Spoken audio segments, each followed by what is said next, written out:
अयोध्या वासियों को अयोध्या फैजाबाद लोकसभा से समाजवादी पार्टी और इंडिया गठबंधन के उम्मीदवार श्री अवधेश प्रसाद को भारी बहुमत से विजयी करने के लिए ढेर सारी बधाई और शुभकामनाएं देता हूं।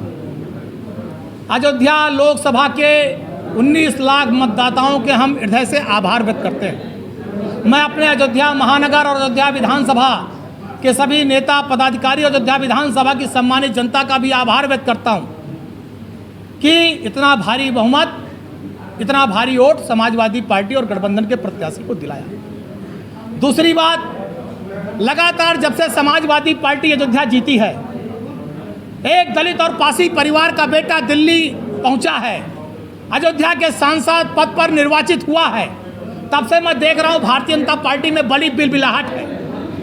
पूरी भाजपा के जो नेता हैं जिन्होंने अयोध्या के मर्म और दर्द को नहीं जाना, यहाँ के किसानों की जब जमीन ली जा रही थी, प्रशासन और भाजपा गुंडाई करके उनकी एयरपोर्ट के नाम पर जमीन लिखा रहे थे और जितना उत्पीड़न कर रहे थे, कई महीनों उन्होंने प्रदर्शन किया किसानों ने, सड़क पर बैठकर, तहसील पर, डीएम आवास पर, सरजू नदी पर। तब भाजपा का कोई नेता माइक्रोस्कोप से दिखाई नहीं पड़ा था उनके दर्द को समझने के लिए। रामपथ के नाम पर अधिकारियों ने लूट की, व्यापारी ठगा गया, रामपथ पर रहने वाले लोग ठगे गए, उनके मकान के मुआवजे के नाम पर लाखों रुपया प्रशासन ने लूटा, करोड़ों रुपया लूटा, उनके मकानों और दुकानों के मुआवजे में बड़ा खेल किया। तब भी माइक्रोस्कोप से जब बुलडोजर चल रहा था रामपथ पर, तो कोई भाजपा का नेता माइक्रोस्कोप से कई किलोमीटर तक दिखाई नहीं पड़ रहा था। और आज जब जनता ने इंडिया गठबंधन साइकिल को वोट दे दिया, तो तिलमिला रहे हैं, बिलबिला रहे हैं। अयोध्या जाना प्रसाद मत लेना, अयोध्या में पानी ना पीना, अयोध्या में खाना ना खाना। अरे कोई न्योता दे रहा है क्या? यहाँ तुम आओ चाहे ना हो, कौन सा फर्क पड़ने वाला है? तुम्हारे 100 दफा गर्ज होगी राम जी का दर्शन करने आओगे, कोई राम जी यहाँ न्योता कार्ड नहीं बांट रहे हैं। तुम्हारे गर्ज होगी आओगे अयोध्या, कोई यहाँ बुला नहीं रहा है। और तुमने अयोध्या वासियों ने बहुत अच्छा काम किया, हरा दिया भाजपा को, क्योंकि अयोध्या ठगी गई, लूटी गई। ये जो बाहर तिलमिलाओ बिलबिला रहे हैं, लिख रहे हैं फेसबुक पे, अभी इनका मकान गया होता तो पूरा खानदान रो रहे होते। और जब दूसरे का मकान दुकान गया, ये वही हाल है कि मेरे घर में कप्तान और डीएम पैदा हो और दूसरे घर में सेना में जाने वाला फौजी पैदा हो। ये अपने घर में फौजी नहीं चाहते, अपने घर में डीएम कप्तान चाहते हैं और दूसरे का बेटा फौजी बन जाए चाहते हैं। वही भाजपाइयों का हाल है। तो आज जो ठगे गए थे अयोध्या के लोग, लूटे गए थे, उसका बदला अयोध्या वासियों ने लिया है। के नाम पे उत्पीड़न, बच्चों के स्कूल जाने के नाम पर उत्पीड़न, किसी की तबीयत खराब हो जाए, श्री राम अस्पताल पहुंचने के पहले जान निकल जाए, ये भाजपा की सरकार में व्यवस्था है अयोध्या में।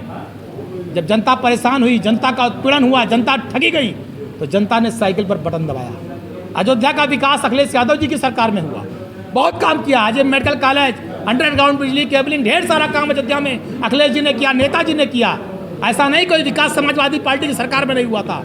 जनता ने अखिलेश यादव जी का शासन देखा है और जनता ने दोबारा अखिलेश यादव जी में विश्वास व्यक्त किया और समाजवादी पार्टी को जिताया, अवधेश जी को जिताया। इसके लिए मैं आभार व्यक्त करता हूं। और मैं कह रहा हूं, ये नफरत पैदा करने वाले बीजेपी के लोग, सोशल मीडिया पर अनर्गल लिखने वाले बीजेपी के लोग, राम की धरती, राम की प्रजा के खिलाफ अनर्गल बोलने वाले बीजेपी के लोग, इन्हें शर्म नहीं आती? वोट मांगेंगे राम पर, राम के नाम पर, और राम की प्रजा को अपशब्द कहेंगे। और जो राम की प्रजा का अपमान करेगा, वो साक्षात मर्यादा पुरुषोत्तम प्रभु श्री राम का अपमान कर रहा है। ये मैं कहना चाहता हूँ। इनको प्रभु श्री राम दोबारा भी माफ नहीं करेंगे। जो राम को अपशब्द बोल रहे हैं, राम की प्रजा को, राम प्रभु श्री राम अपनी प्रजा का बहुत सम्मान प्यार करते थे। और जो राम की प्रजा को गाली देगा, राम की प्रजा का अपमान करेगा, अयोध्या की धरती का अपमान करेगा, अयोध्या वासी का अपमान करेगा, उसे प्रभु श्री राम नहीं माफ करेंगे। 27 में सुपड़ा साफ करेंगे, जो थोड़ा मोड़ा बचे वो भी उड़ जाएंगे। समाजवादी पार्टी की पूरी सरकार बनेगी, अखिलेश यादव जी मुख्यमंत्री बनेंगे। धन्यवाद।